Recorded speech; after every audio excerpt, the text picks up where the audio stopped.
Hola amigos, aquí el profesor Gómez en mi canal en YouTube. Hoy vamos a estudiar lo que son las derivadas parciales.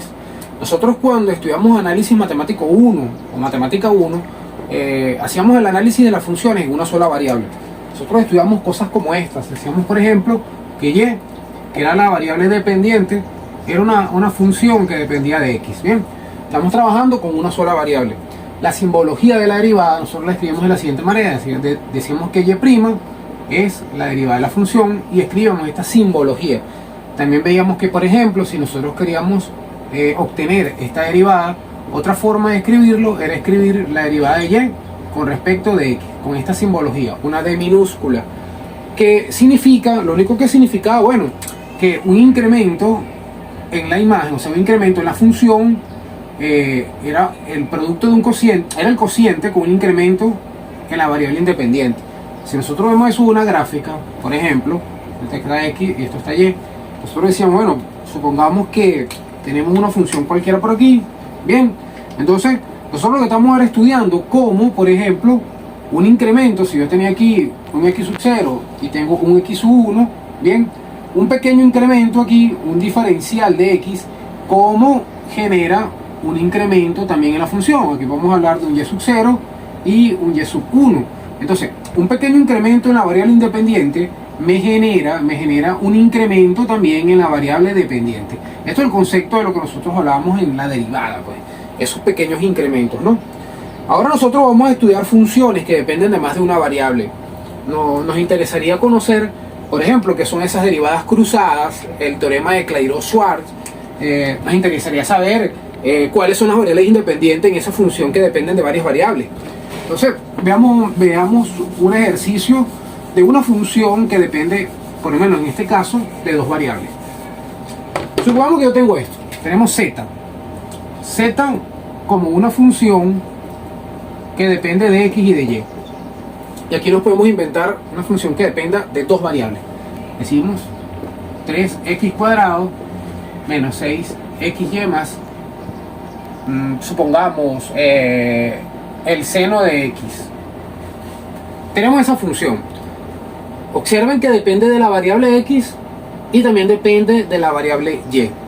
La simbología a usar para derivar de manera parcial significa que vamos a derivar con respecto a una variable en particular, porque la función depende de más de una variable. O sea, en este caso muy específico, depende de dos variables. La simbología es la siguiente. Nosotros vamos a obtener la parcial, se escribe así, la parcial de z con respecto a la variable de interés. En este caso, supongamos que vamos a derivar con respecto de x. Entonces, la parcial de z con respecto de x. Esa es la derivada. Es decir, es la derivada parcial de f de xy, o sea, la función que depende de dos variables con respecto de x. Es decir, vamos a derivar parcialmente con respecto de x a esta función, que es 3x cuadrado menos 6xy más el seno de x. Es una derivada parcial. Bien, entonces, ¿qué hacemos nosotros en este caso? Como nuestra función de interés es x, porque vamos a derivar con respecto de x, todas las demás variables las vamos a tomar como una constante. Entonces, ¿cómo nos quedaría el ejercicio? Bueno, nos quedaría de la siguiente manera. Aquí en este caso solamente depende de x. Entonces la derivada de esta expresión sería, este 2 baja, ¿no? Sería 2 por 3, 6, 6x. Bien, en este caso esta otra expresión depende de x y depende de y. Pero la y la estamos tomando como una constante porque vamos a derivar con respecto de x. Entonces decimos, bueno, si esto es una constante, esto también es una constante, y al derivar la x, la derivada de x, ¿cuánto vale? 1.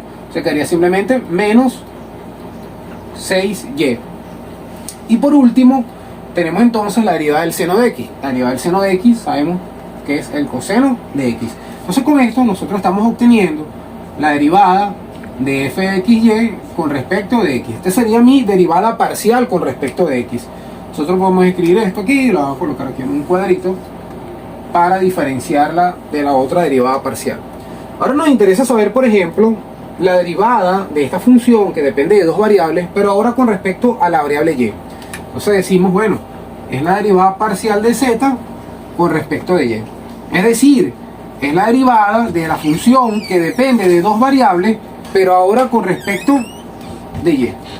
Es decir, la derivada con respecto de y de una función que depende de dos variables. En este caso, bueno, 3x al cuadrado menos 6xy más el seno de x. Bien. Si derivamos parcialmente con respecto de y, como esto es una constante, la derivada de una constante vale 0. O sea que esto desaparece. En este caso, vamos a derivar con respecto de y. Quiere decir que esto 6x es constante. La derivada de y sería 1, entonces sería menos 6x. Menos 6x. Y la derivada del seno, como no depende de la variable y, sino que depende solamente de x, es una constante. Y la derivada de una constante vale 0. Entonces aquí podemos escribir que esto es la derivada parcial de f, que depende de dos variables, con respecto de y. Entonces, con esto tenemos el primer ejemplo de lo que serían unas derivadas parciales de primer orden. Hablamos de primer orden porque apenas hemos obtenido la primera derivada de esa función con respecto a una variable en particular. Bien. Hay otra forma también de... no otra forma. Digamos que esta misma función nosotros la podemos derivar nuevamente, entonces tendríamos una derivada de segundo orden. Vamos a borrar, vamos a hacerlo aquí. Aquí todavía queda un pequeño espacio donde nosotros podemos hacer uso del pizarrón para obtener ahora una derivada de segundo orden. Por ejemplo, para esta función que tenemos aquí. Nosotros queremos obtener ahora, voy a escribir aquí, nosotros queremos obtener ahora es la derivada de segundo orden de la función z respecto de x al cuadrado. Esta nomenclatura la escribimos de esta manera. Bueno, esto es la derivada con respecto de x, paréntesis, de la derivada de z con respecto de x. Que la derivada de z con respecto de x ya la hemos obtenido de esta manera, no, la derivada de z con respecto de x era este resultado. Bien, entonces, ¿qué es lo que vamos a obtener? Bueno, vamos a obtener la derivada con respecto de x ahora de la función que ya yo había derivado inicialmente con respecto de x, es decir, de 6x menos 6y más el coseno de x. Es decir, que la derivada con respecto de x es igual a ¿quién?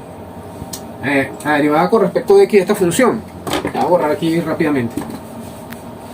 Vamos a escribir esto, ¿no? Entonces, la derivada segunda de z con respecto de x cuadrado sería ¿quién? La derivada con respecto de x de esta expresión. Si derivo con respecto de x, 6x es 6. Bien. Si derivo con respecto de x a esta expresión, vale 0, porque esto sería una constante, y sería una constante. Y la derivada del coseno, porque está derivando con respecto de x, es el menos seno. Escribiremos por aquí, menos el seno de x. Entonces, aquí estamos obteniendo la derivada de segundo orden, bien, con respecto a x al cuadrado, de esta función. Asimismo, podríamos calcular la derivada de segundo orden, pero ahora con respecto a la variable z. Entonces escribimos la parcial segunda de z con respecto a y cuadrado. Sería la parcial segunda, sería la parcial de z con respecto de y, de la parcial de z con respecto de y. Entonces, la parcial con respecto a y de la parcial de z con respecto a y. Eso me da la parcial segunda de z con respecto a y cuadrado. Entonces, escribiendo esto aquí, la parcial segunda de z con respecto de y cuadrado es la parcial con respecto de y de z con respecto de y, que ya la sabemos, la tenemos aquí, sería menos 6x. Menos 6x. Bien, la parcial de z con respecto de y me dio menos 6x. Vamos a derivar nuevamente ahora esta función con respecto de y, pero al derivar con respecto de y, como esto es x, es una constante, la derivada con respecto de y sería 0. Entonces concluimos que la parcial segunda de z con respecto de y cuadrado será igual a 0. Vamos a concluir entonces este ejercicio hasta aquí, para luego hacer un ejemplo donde podemos hacer también derivadas cruzadas, donde vamos a derivar parcialmente con respecto de x, después con respecto de y, o viceversa, con respecto de y y después con respecto de x. Y entonces allí nos adentramos en lo que sería el teorema de Clairaut-Schwarz, que nos dice que si la función es continua en todos los puntos del dominio, nosotros podemos asumir que las derivadas parciales con respecto de x, y en la función evaluada en ese punto es lo mismo que las derivadas parciales con respecto de y x de la función en ese punto. O sea, las derivadas cruzadas evaluadas en un punto donde la función es continua son iguales. Entonces, con esto concluimos este primer ejercicio.